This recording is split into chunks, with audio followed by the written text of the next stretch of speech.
Hello, everyone, and welcome to this webinar, The Untapped Potential of Home Care. I'm very excited that we had an amazing registration number, so I'm very glad that this is a topic that resonated with all of you. But without further ado, let me introduce the stars of the hour. And why don't we start with you, Volt? Why don't you introduce yourself? Oh, thank you, Sai. That's it's great to be here and great to be talking about such a very important subject. My background, I've held a number of leadership positions across healthcare, engineering, manufacturing, telecoms, banking, but healthcare is the sector with which I connected the most. And in 2017, I decided to come back into healthcare and join Fosse Healthcare. And what attracted me to Fosse is really, first of all, the morale purpose of the organization and what we're about and what we do, but also the fact that we are genuinely a value-driven organizations. In terms of size, 20,000 hours of care per week. We care for about 1,800 clients across Midlands and Yorkshire. And we do have a diversified footprint in the health and care sector. Domiciliary care is by far the largest of those, but we also have 9 housing with care schemes. Some people refer to them as extra care schemes. And we have an agency division of the business, which also services the NHS, providing clinical practitioners and nurses and so on. Our mission really is fairly simple, and it's to help our clients have longer, happier, healthier lives at home, which is really what domiciliary care is all about. Our most important assets is the people, as I'm sure you wouldn't surprised to hear.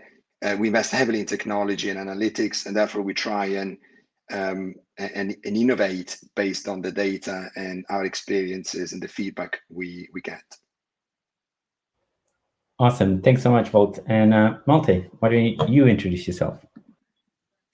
Great. Thank you, Sim, and good afternoon, everyone. Lovely to be part of this webinar. My name is Malte Gerhold. I'm Birdie's Chief Integrated Care Officer. We at Birdie work with home care agencies to help them to provide better, higher quality care for the care recipients living at home, and ultimately make sure that older adults can live at home more independently and happier and longer, which also gives you a clue of why this collaboration between Birdie and Volt's team and Fosse is such an exciting, interesting one, because we really share the same aim. Birdie comes at it from a technology perspective. We provide a digital care management solution for home care agencies that allows them to manage all their care digitally and make better use of that information, tailor care packages in response, and to improve the quality of their care. We now work with over 400 agencies across the UK, supporting over 25,000 care recipients, I think, at this point. I joined Birdie somewhat over a year ago. Previously, I was a member of the board at the Care Quality Commission, leading on their strategy and analytical work, and I've worked in various central government but also private sector roles before that, and I'm very excited to get into this discussion. Thank you, Sam. Awesome. Yeah, so I think let's just start with obviously kind of set the scene. So the topic of our conversation today is the untapped potential of home care, and essentially, like a bit what you said, Malte, how digital technology can achieve that potential. So starting with you, Malte, kick us off by saying a bit more about what is your vision of home care. Yeah, and before I actually say that, probably just a sort of a few seconds on the context we now find ourselves in, you know, given the pandemic's been around us for the last 18 months now, because I think there's a number of factors coming together that create a significant opportunity out of some of the challenges that we found ourselves in. First of all, the pandemic has shown us the importance and significance of enabling much more working across health and social care services, making a lot of that happen also in a way that isn't necessarily face-to-face, so that obviously has its own sort of particular value, how information is shared, and also to enable better connection with care recipients and clients in this way. And alongside that, as a second factor, actually the preference of people wanting to stay in their home has really crystallized again, sort of strengthened through the pandemic. I think it's always been the case that people prefer to live at home and receive care at home, but I think that that sort of aspect of the preferred place of care has really come into a new dimension through the last few months, that sort of understanding. And then the third contextual element is that at the same time, particularly from the NHS, there is a really significant priority and drive that started before the pandemic about how we can better bring health and social care together, but also how we can move it out of the traditional acute and hospital settings. Now, if you bring those three things together, actually where you find home care, it's right in the middle of this, right? It's going into people's homes. It's enabling to have a relationship and an understanding of the clients that I think is unparalleled for any other parts of the health service, because the care workers have contact with their clients at least once a day, often several times a day, and no GP or other health professional has that relationship and insight on their day-to-day lives and how they're doing and what their well-being looks like. So home care is right in the middle of this. And the vision that I think arrives from this is, let's make home care the central point from which we start to build out what care for people looks like and how we support them. And let's make the elements of primary care and community care and other aspects of that, actually, let's connect them back into people being in their own homes, being supported. And I think for me, home care is the middle and turning point that can facilitate and make that possible. Now, where does technology come in? Actually, for me, technology is the enabler. And technology is not the end to this. The technology is the enabler because it allows us to share information better. It allows us to record and make observations more systematically. It allows us to identify trends and issues much more readily than it is possible to do on paper, or for very, very busy care professionals who are looking after lots and lots of clients. And so the technology becomes the enabler for changing that way of working, changing the way of collaboration and sharing information for the benefit of the care recipients. Well, thank you so much. Malte, what is your view? Yeah, I think I agree with everything that Malte said there. The pandemic has certainly highlighted that social care in general and domiciliary care are an integral part of a system, a health and social care system. I often, I think sometimes it's difficult to fully appreciate the value of care continuity unless you are working in social care and you understand the power that comes and the knowledge that comes with high care continuity levels. And in majority of cases, domiciliary carers have that, right? They know the clients extremely well. When you look at the numbers in terms of the workforce, approximately 1.6 million people work in social care, 40% of that in domiciliary care. And over the past 12 months, that's grown by 15% year on year. It gives an indication of the trend, the size of the sector, and the growth signals really what Malte was alluding to as a result of the pandemic, and in general, people just wanting to stay at home as much as they can. I think one of the elements that stifles innovation in home care is how home care is funded, and the fact that the focus is still very much on funding time and task rather than outcome and results. It stifles innovation, in my opinion, and that needs to be looked at in broad terms at the national level, in order to unlock even more potential. And there is, we'll touch on that later in the presentation, but there is certainly a lot more, that can be done. So for me, the vision, if I were to, define what I think would be, a great vision for home care, but in general, social care, I guess to a certain extent, sustainably funded and fair. I think that has to be top of the list, recognized as an integrated part of this wider system that we were talking about. I think the workforce is craving to be recognized as a profession and on par with colleagues in the NHS.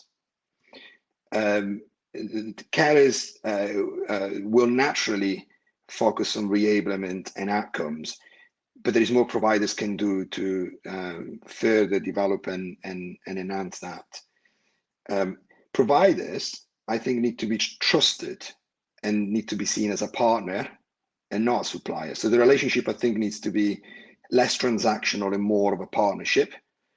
Equally, I think providers need to trust carer more. You know, as I was saying earlier, that care continuity brings a lot of knowledge and benefits for the care recipients and the carer.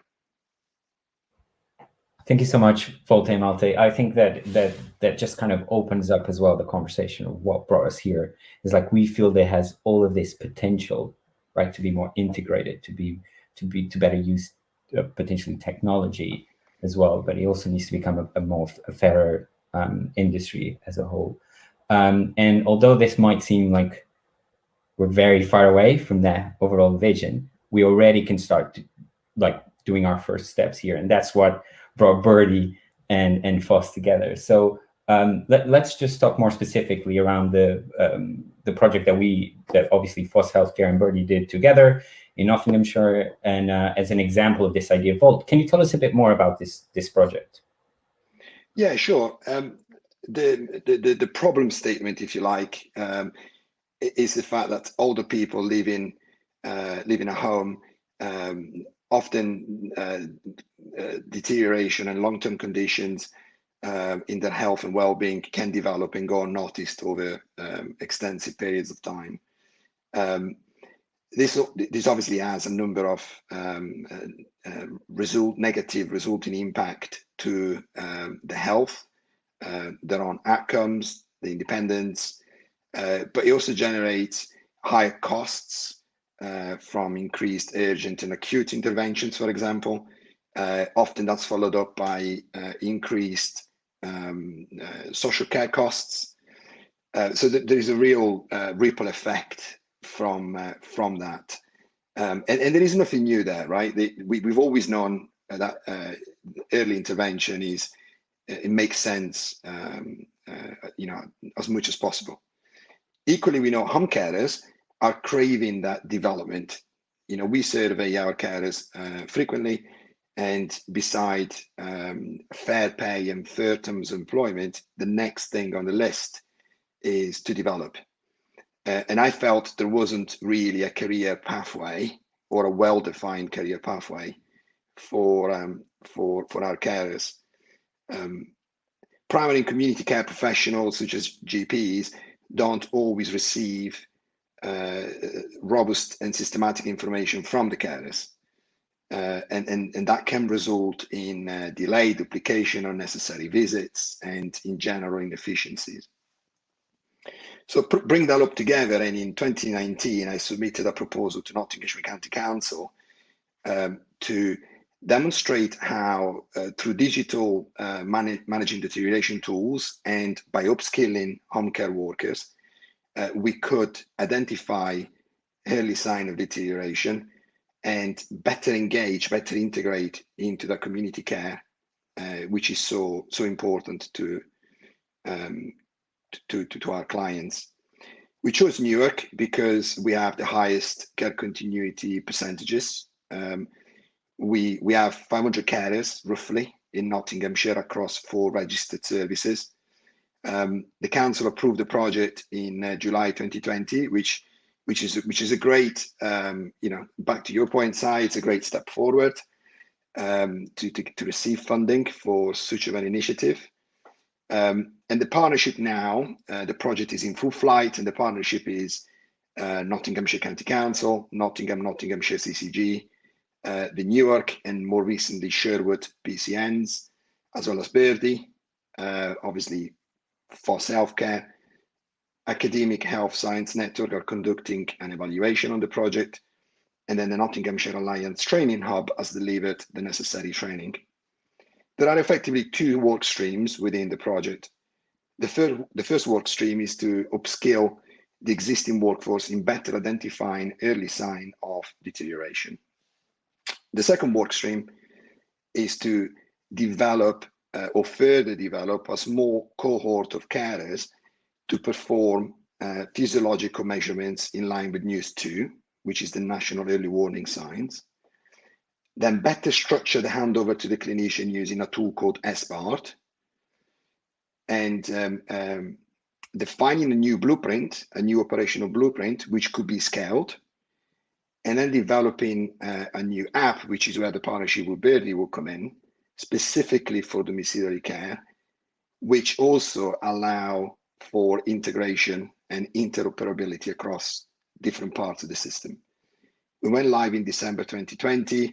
Phase 2 went live in March 2021, and we're looking to run for approximately 6 months.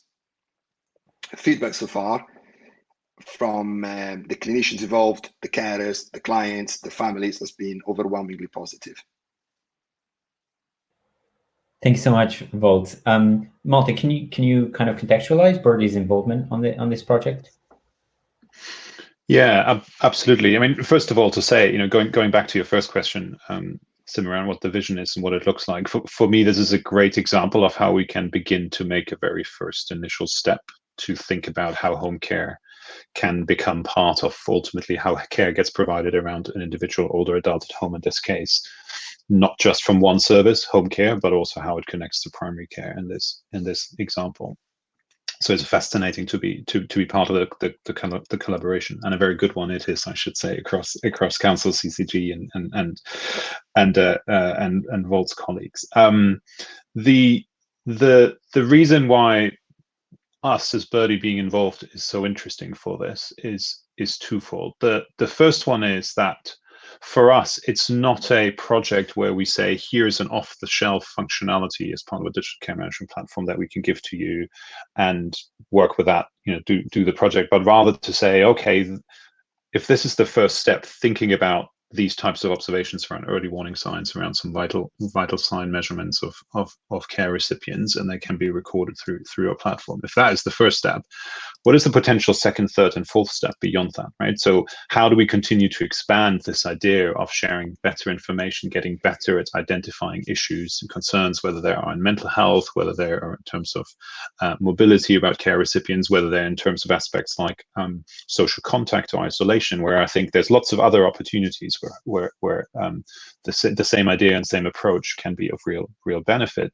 And so we're thinking about this, about like how do we work as a partner to the project and Volt's team to continue to expand as a platform to make this idea possible, not just the specific observations that the project's currently looking at. The second reason is that we think of this, and I know that Volt is very much in the same space, is to say not just how do we create an app for the care worker, for example, through which they can record early warning signs or vital sign measurements, but to say actually what the care worker wants is a platform, an app in most cases, through which they can manage all the aspects of what they do, the visit, the task that they provide to support to the care recipients in their own home, and then when it's relevant, additional observations like we talked about in this. So actually what the care worker wants is not a platform here and another platform there to work together, but actually something that helps them support their day, make work day to day easier for them, but also allows them to provide information in a more sort of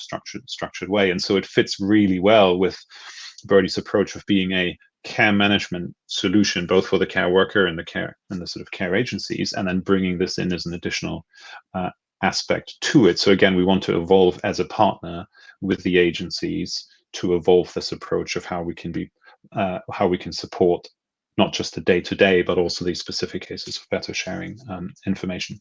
And then the third element is that over time, actually, what is the opportunity here to better share this type of information with the NHS in a more automated way? There's lots of conversations around integrated care record and shared local health records, et cetera, et cetera. I think we all know that the reality is still a few years away. And most importantly, actual social care information is generally not included in any of these efforts so far. There may be information from the councils about care packages and contracts that are being provided on the sort of social care side, but in most cases, an actual insight into what care is being provided on a day-to-day basis. What do we know about the care recipient? Are they happy and independent today, or are they not feeling well, or this is an ongoing issue? A lot of that information is just not captured as part of these these ideas. And again, a project like this gives us a first opportunity to say, look, there is some information that might be worth sharing. And so part of the conversations we're having over time is this an opportunity to begin to identify these stronger use cases for sharing actual care data into it. Super. Thanks so much. I guess kind of a natural next step is what do you say would be the, and this obviously is a question for both of you, but what do you think is the benefits from this project so far? What have you seen so far? And Wolt, I'll start with you. What do you think were the outcomes and the benefits of this project so far? Yeah, I think it's we're facing a genuine win-win. I think there is a win for all parts of the system here, which is a rare position to be in, but a good one. There are certainly benefits to the care recipients. The obvious one being staying at home, early intervention. We know reduces the risk of ill health deterioration, delaying needing more life-changing care like residential nursing or hospital care. The feedback we've had from the clients so far has been that they felt reassured, and they felt they were reconnecting back to the GP, perhaps after 12, 18 months of radio silence due to the pandemic. Staff are also, we're expecting benefits across the workforce as well. We talked about the career progression piece and the development, but also the confidence, which is really important in service delivery. The confidence in identifying that health risk, and also knowing how to handle a conversation with a GP in a much more or the clinician in a much more structured way, using data. And SBAD in particular has been very helpful because it's landed very well with the GP communities. For the workforce, building that set of relationship across different health professionals and bodies within the system is important. And I think, if we can improve the attractiveness of the care worker role, we can attract more carers, we can retain them into the profession, which is going to be a win for all involved. There are a number of clinical benefits as well, which we are expecting to see, from improving the workflows and the data sharing into primary care and other parts of the system, enabling better clinical decisions and for those decisions to be made earlier. And we know the GPs are valuing that early engagement, and they're also valuing the News 2 observation readings substantially more actually than the News 2 score. And as I was saying earlier, the structured handover has been very helpful to aid that communication. But what we're also now starting to see is that the GP community is trusting our carers substantially more and asking the carers to carry out ongoing observations, collecting specific data points. So we're now starting to see the first shoots of a partnership developing, which is brilliant, and it's exactly what we want to see. There are a number of system benefits as well, which some of them will need an extensive piece of analysis to quantify, but cost savings around urgent and acute care settings, reducing costs associated to that, and the pressures that part of the system is under. Delaying the commissioning of residential and nursing care.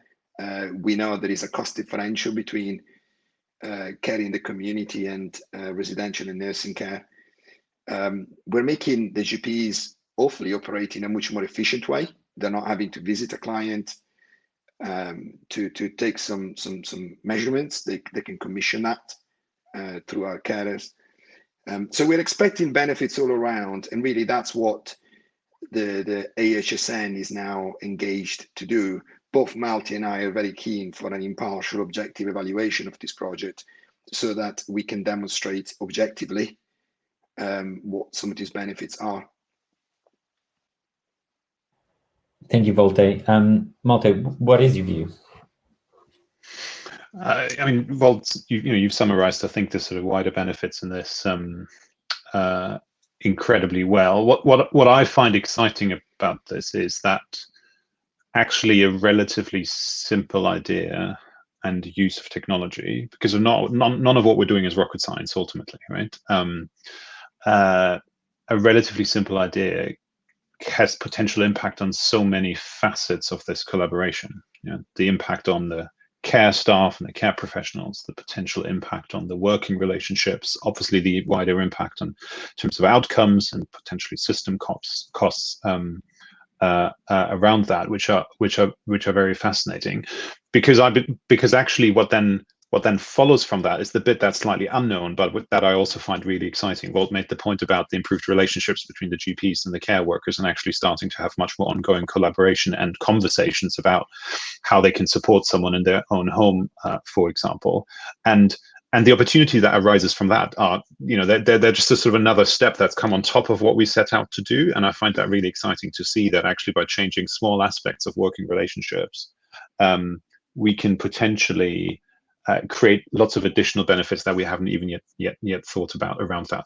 The other aspect is, some people might say, like, okay, so if it's not rocket science, why does the technology matter here? Couldn't you do all of this on paper, or sort of in people's heads? And the reason I say it's not rocket science is because, again, what the technology does here is to enable and make it as easy as possible for the care workers in this case and the GPs to record this information and share it in an efficient way, in a fast way, but also in a way that it's available afterwards. So rather than having to rely on paper, or having to rely on people to remember exactly what the science of potential risks are, or how to make the measurements, the technology can make it incredibly easy for them to record that, to pass it on, to go back to it at a later time, to monitor the trends. And it is that sort of relatively small aspect that I think can make a huge difference to building those working relationships in a different way that would be much harder if we tried to hand over a piece of paper or did it all verbally. So while it's not rocket science from that perspective, I think the benefits of the technology are sort of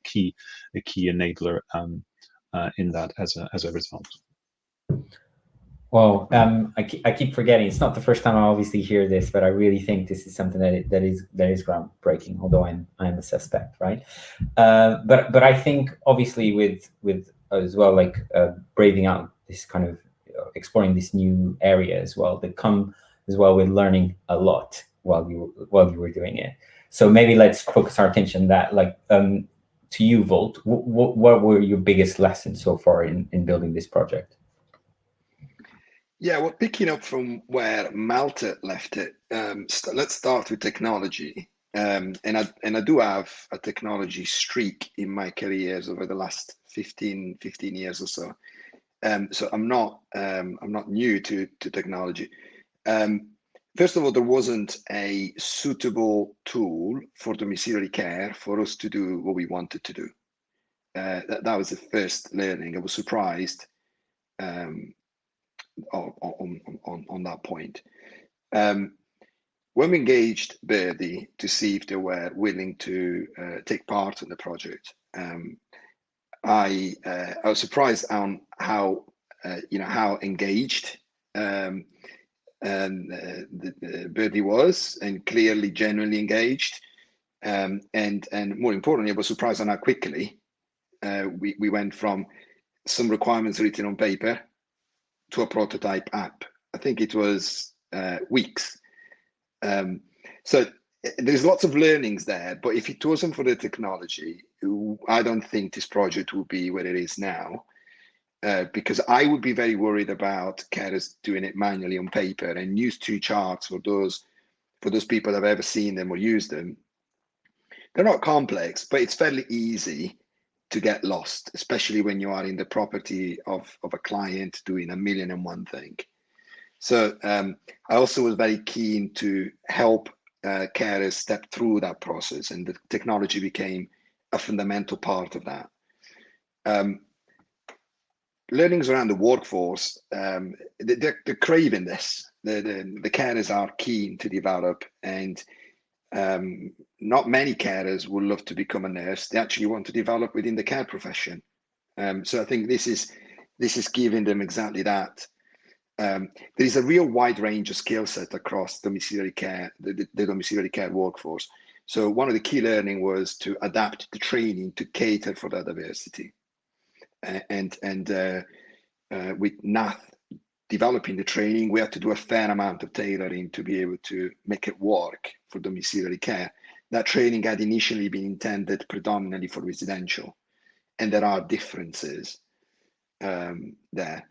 The people doing the clinical observations, I was surprised how quickly they picked up the skills, and actually the sound judgment they've shown. You know, Malte and I review every single case every single week, so we know exactly what's happening across the project. And I was surprised to see how autonomous and the level of judgment and maturity thoughts that they've shown, which tells you there is a lot more untapped value within that workforce that would be brilliant to extract. Clients, so in Newark, roughly 150 clients, 100% of them decided to take part. They were all given the option, they all had to consent. We explained exactly what the project was about, and every single client decided to take part. Families very excited, very engaged, asked lots of questions. It gives you an indication as well there, if there is a key learning, that clearly the clients are keen. And the feedback we've had, as I was saying earlier, has been extremely positive. A few more learning for me on the clinical side. We have had, we definitely underestimated the clinical governance that goes around this. And as we started to peel the onion, so to speak, we started to realize there was a lot more that we needed to think through. And luckily, we've had amazing engagement from the PCN, and they've been instrumental at helping us through that. We now have a blueprint, which we're confident holds water, and our carers are using it every day. That engagement with the PCN has not always been the easiest. I've got to be honest there. We're in a great place now, but it took longer than I anticipated. The GPs value the observations; they don't value News 2 score. So when and that's not true for everyone, right? But the theme was certainly that the observations are far more useful. So we started to tailor the conversation much more around that, and that's another aspect of Birdie.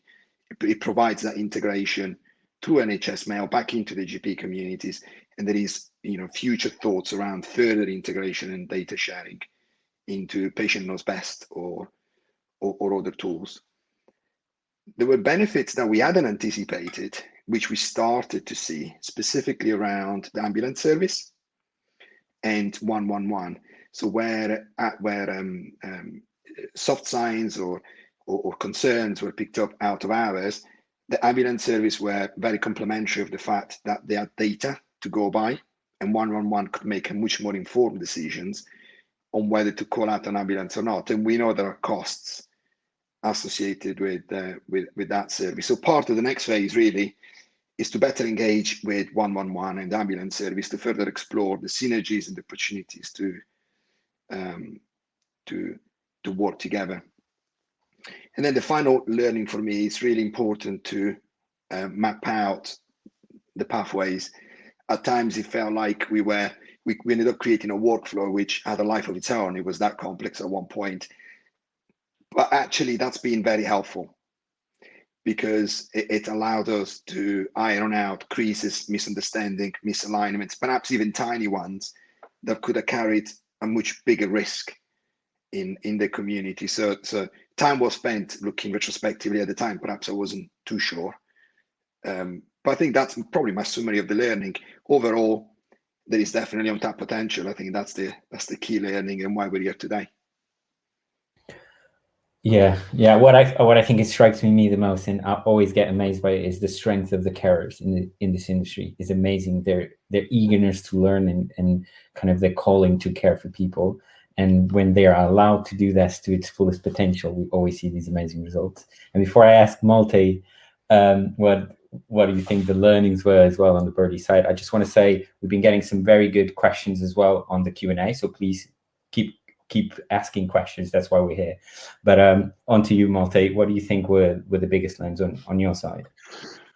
Yeah, so in a way, we started out with an idea that was quite a narrow idea of what how could we share additional observations that could help primary care from the home care setting. And what we ended up doing was actually redefine a small but significant part of the way that care is being provided, and in a way that goes beyond just the traditional boundaries of the home care element into the primary care element in this case. And I think the points that Wolt highlighted about really understanding the care process flow, the clinical responsibilities, the investment in the working relationships, in this case, particularly with the GPs and the GP practices, that really comes out of that. And that's my biggest learning about this, that actually when we go in this into these situations, into these ideas, the starting point is, what does the right care look like for the client, for the care recipient? What does that then mean in terms of the workflows and what the carers do, how information gets shared, who takes responsibility to respond to that information depending where it goes. And actually the technology comes in then. Once you have that understanding, the question becomes, so how can your technology support that best and enable that best? The technology is not the starting point through which you make that change. It's the point that enables that. And going back to what I said earlier, that's the sort of most exciting bit of it. But I think that's also the really big learning, that what you start with is the understanding of how you redefine an aspect of the home care and other parts of it. And then how does the technology support that as a partner, rather than as a product that you hand over and say, here, that this changes your pathway, because it doesn't.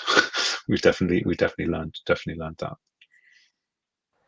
Super. Yeah. So we've talked about what is our vision for home care at the moment. We talked about the specifics of the project as well, everything that had to be set up, new processes, new training, the tools that they use as well. But if you think about more of the future thinking of this, where this can go and the implications that this could have for the care industry more widely,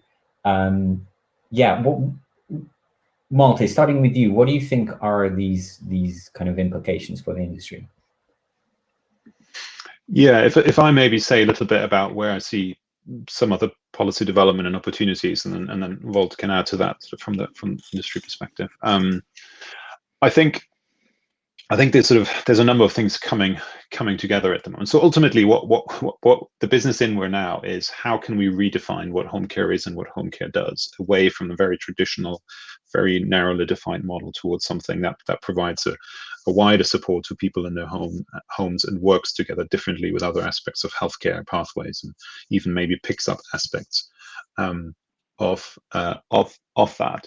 Now, step one is, it's only possible to redefine it in that way, in very localized and specific ways, because every single area will have very different requirements, setups in terms of care recipients, in terms of community responses, primary care, etc. And what we set up in New York and Nottinghamshire is an example of that. And while we've got a good blueprint for each area, you really have to think about sort of how you start locally. So there isn't an obvious thing that you could say, oh, if only there was this big policy from the Department of Health and Social Care to sort it out, then it would work. But I think there's some important enablers that I'd want to highlight from this, particularly in the context of emerging integrated care systems and integrated care partnerships. Wolt already mentioned the funding flows and the much better understanding of how benefits can be captured, so that funding flows from health and social care, and the sort of move away from time and task, which I think is a long-standing issue, but it's becoming into sort of clearer focus. But there's a couple of other things for me that come out of that that can be done in sort of regional level. The first one is actually, how do we really support this different way of a relationship between different care professionals, particularly across the traditional boundaries? I hazard to say that there's also some traditional boundaries between different NHS care professionals, not just between health and social care, but particularly between health and social care, because as we explained, the biggest learning out of this was the change this could create between the care professionals and the primary care professionals, or the GP, from it. And I actually think there's a huge opportunity for primary care networks, for integrated care partnerships and otherwise, to really think about, well, how do we bring our care professionals in a local area together? Because if they know each other better and have a better working relationship, then a lot of these things are much easier to establish, I think, locally, and might come much more bottom up as well from the sort of work, from the workforce. The second element then is, how do we think of technology as a partner in this, and as a partner not just for one specific purpose, but as a partner for how we think about a wider workflow or a wider pathway, and how it can contribute to that, which in most cases means it's not right there to buy, but it's to bring someone in to really work with you in the long term to plan and structure that through. And then the third learning is that how central the care agencies, in this case the home care agencies, are to this conversation. And I think that in many areas there is not yet enough attention being paid to the particular home care providers in these conversations around how do we make integrated care happen in this locality, or how do we work across health and social care in that locality. And I think there's both an opportunity for the care industry to demand to that place in the conversation because of what it can contribute, but there's also, I think, an obligation on the local care systems to much more expect and draw on that expertise and opportunity than has happened so far. Super, Malte. Wout, what is your view of the wider implications that this might have? Yeah, I think when you step back and you look at domiciliary care, it's a data-rich environment, and you could argue all the parts of the sector and health are. But domiciliary care is a very data-rich environment. It's a data-rich environment in the sense that there is very high transaction volumes.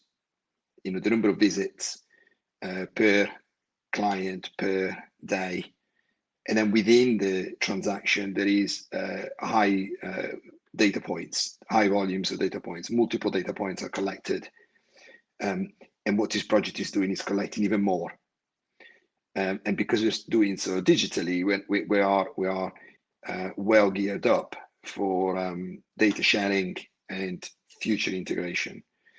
So this real blend of high contact frequency, richness of data, high care continuity comes together into effectively placing domiciliary care in my opinion, in a strategic place within the health and social care system.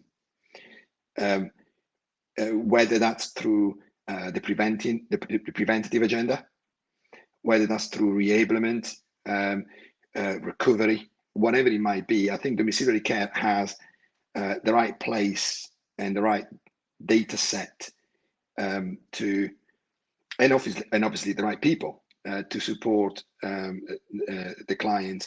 And one of the things we picked up from the project was that identification of unmet care needs. These were care needs which existed, and no one knew anything about them.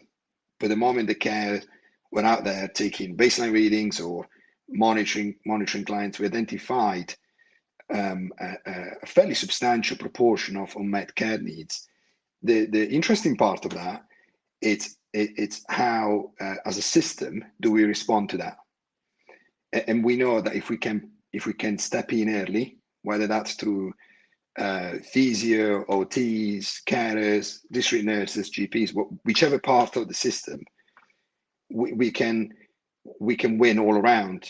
Keep the clients at home, save on cost or avoid cost. And I think that's the fundamental headline for me. Domiciliary care, as Malte is saying, can break down those barriers. Because they are an horizontal service within the system, and we can really focus domiciliary care on the preventative agenda, which I think would be, and the overall well-being of the individual, which I think would be extremely valuable for all involved. So certainly a much more active role for me in the overall integrated care, particularly with the community focus. Thanks so much. So, Wout, we captured quite a few questions, to be honest, which I'm very excited to share them with you. So, Let's go with the first one, and this one actually received votes as well. So apparently people really want to know this. So Anne asks, we have started a similar project at a smaller scale and without the joined-up technology. We are therefore very interested in this project. Did you have any barriers with GPs, practice nurses being party to these discussions? Maybe more Volt, you go first on this one. Yeah, sorry. The question is, did you have any bias? Sorry, no, barriers. Barriers. Oh. Yeah. Around engaging with GPs and health practitioners. Absolutely. The primary care initially saw the project as generating more work and therefore increasing workload, increasing, we had questions like, how many more phone calls am I likely to get? We had situations where carers were reporting observation readings and the GPs didn't want to know. So we've had to work our way through that. The engagement has been slightly hampered by the pandemic in the sense that we couldn't visit the GP practice and actually have that face-to-face introduction. But the carers were tasked with building those relationships, and over a number of weeks, when the GPs started to see the value for them, but also for the clients, that engagement started to warm up to the point that now we're starting to see the next level, which is more of a partnership than what it was before. So it definitely slow, and I guess the key there is to persist and focus on the relationships. Super. Thanks so much, Volt. Malte, do you have anything to add, or do you think Volt covered it? No, I think that captures really well. It's all about the relationship. Awesome. So I just want to say we had quite a few, so I'm not sure if we'll be able to go through them, but I do have a couple of other ones that I think they're very, very interesting. So Ian, this potentially is more for you, Malte, as well, but and Volte in some cases as well. But essentially, Ian is asking, in terms of a business case for sharing social care records, what benefits have you been able to identify for providers and local authorities? Malte, do you want to start? Yeah, so it's a very good question, Ian, because there's a sort of a general thought that as long as if we only shared lots more data, then that's got to be a good thing, right? But actually, in many cases, it's not necessarily clear what that data can be useful for, or why it's relevant. And certainly, many of our conversations about potential integration into local care records or the sort of through some of the third-party providers into the NHS have centered around that question: what information is actually most valuable? And I think the strongest business case that's coming out of this project is data that's if you actionable, or in this case that requires a clinical response, right? So that there's a good reason why we share this data, because it is something where there is a concern and it requires a clinician to look at it. It might be a very quick look if there's no particular concerns, or it might be actually to respond to that in that result. And I think that's the sort of the strength of a business case in this case, that there's a set of observations that are in this case clinically relevant to the GP. Obviously, for other care settings, it might be sort of different data. That isn't to say that there isn't value in lots of other aspects of social care information that for example, Birdie holds on behalf of our agency partners. We've certainly found that there's lots of value in what you might want to call the contextual social data or social contextual data around care recipients. So the simple fact that someone is receiving home care, who buys, so that another care professional can get in touch with them, how their home setup looks like if they're being discharged from hospital, et cetera, et cetera. So I think there's a sort of a range of use cases, but that sort of clear clinical relevance in this particular case, I think, has been the strongest business case that's come out of that, and that we're pursuing as a result. Volte, Volte, do you have anything to add?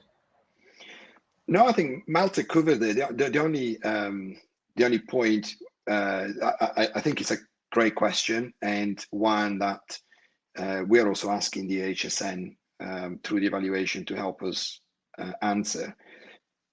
But at the headline level, you could say that if the data is shared in the right context and is relevant, it will aid better decision making, and therefore better decision making should generate a better service, better outcomes, and some financial benefits into the broader system. I mean, that's the theory. I guess what we'll find out is, as the HSN evaluates the project, whether that's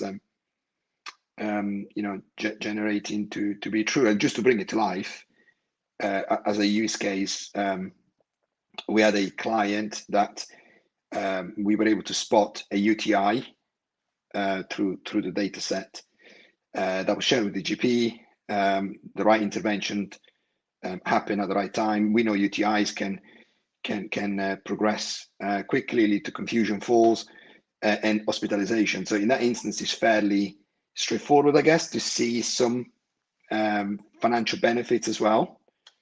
But the HSN evaluation will give us a better view of that. Super. So I only think we have time to answer perhaps one more question. We will answer all of them later on, don't worry. So I'll share the questions with Volt and Malte as well later on. I'll try to join up two questions in one go. So one of them is, Helen is asking, how are the observations taken or recorded? And then Jeanette asks, perhaps a question that can be answered in the same one, is, did carers have access to digital monitoring tools? So how are the observations taken, and did carers have access to digital monitoring tools? Volt, potentially more for you. Yeah, so the carers were trained by a local GP. They're using NHS standard equipment. They follow a protocol that we developed as part of the project. The observation readings are then entered into the Birdie app, and the Birdie app makes it very easy for them to input that data, but also to generate the outcome. And therefore, the SBART structure and the observation readings, as well as the News 2 score, is generated from the data that the carers are putting into the app. The app is effectively stepping them through the workflow. So the carers are taken on a journey, if you like, which was important to me because it allowed a consistent approach to something that was new to them. Malte might have a... Yeah, Malte, do you have anything to add? Yeah, I mean, this sort of point around sort of digital, how much sort of digital monitoring do you sort of put in this frame? We thought about that at the beginning, and we actually decided that what we want to show at the very beginning is that this makes a difference to care recipients. And in order to show that, we don't need the most fancy technology that's available. Yes, there is technology available increasingly that allows to do certain things with a mobile phone rather than sort of traditional kit. But we decided, let's really demonstrate the benefit. Once we've done that, we can think about further efficiencies and accuracy elements that sort of additional technology can do. But we didn't want to start in that place because we felt we needed the strength of the additional evidence to justify additional investment in more complex technology, including, going back to what Volt said, that there is an element of keeping it as simple and free-flowing as possible for the care workers as well. And it's easy to make it really complex very quickly, just because it feels great to have more complex technology, but it might actually hinder rather than benefit at the same time. In fact, Malte, you recall we were debating whether to have the Bluetooth integration with devices, and we opted not to initially, as we felt that was adding another layer of complexity. So yeah. And it's no doubt great, right? It's a great thing to do, but we decided let's do that once we have enough good reason to further invest in the detail. Great. So I don't want to elongate a bit more, but we do have still quite a few questions as well. We will answer all of them. So, but I just want to I think it's just time for us to do like a little wrap up of today's webinar. So Volt, if you can just spend like, I don't know, maybe a minute or two saying how much this project also kind of meant to you as well, and how you felt about it, and essentially how can you perhaps inspire other care providers on taking the same risks and taking the same initiatives, because this is definitely an industry step forward to a level that it needs to go, essentially?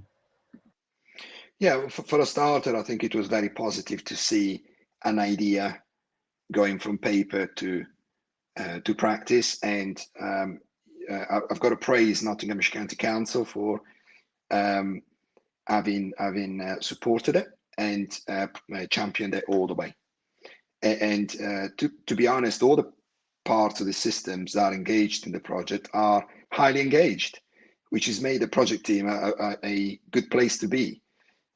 We meet every week, and it's a pleasant team to be around. So I think for me there is a real change of direction, if you like, which we're only starting to see the early signs of. And my counsel to the providers will be to test the boundaries and have that conversation with the local authorities, have the conversations with other parts of the system in terms of what locally matters. As Malte was saying earlier, this is not the kind of project that you can easily translate into a national policy, for example. You do need to understand the locality of where you are operating and what works well for them. I'm certainly open to have a follow-up with anyone who's interested in share further learnings and support.